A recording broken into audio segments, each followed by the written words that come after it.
ஏழு ஏழு சோனியா, எனக்கு ஒரு சந்தேகம் கேட்கட்டுமா? சொல்லுங்க. என்ன?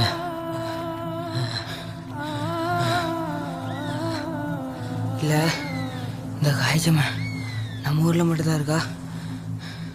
இல்லை, உலகம் பூரா இருக்காள?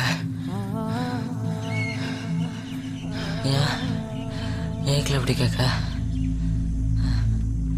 இல்லை, வேற எந்த ஊர்லேயும் இந்த காய்ச்சம் இல்லைண்ணா. நம்ம அந்த ஊரை பார்த்து ஓடி போயிடலாம்ல, அதான் கேட்டேன். கதவு தோறல திறக்க முடியாது. ஏய், கதவு தோற, கதவு தோறங்கறல்ல. நீங்க காய்ச்சம் காட்டான்னு சொங்க. லீவ் நாள்ல தான போற, அதுக்கு வலிக்குதா? கதவு தோற. என்னால லீவ் நாள்ல எந்த நாள்ல போக முடியாது. சரி, நீ போவேடா, கதவு தோற. நீ அடான்ஸ் போய் திருப்பி கூட அப்பனா தான் திறப்பேன். சரில, முதல்ல கதவை தோற. திறக்க முடியாது, முடியாது, முடியாது. ஏய் ஜலஜா,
முடியாது, முடியாது, முடியாது. எங்கேயாவது போய் சாவு போ.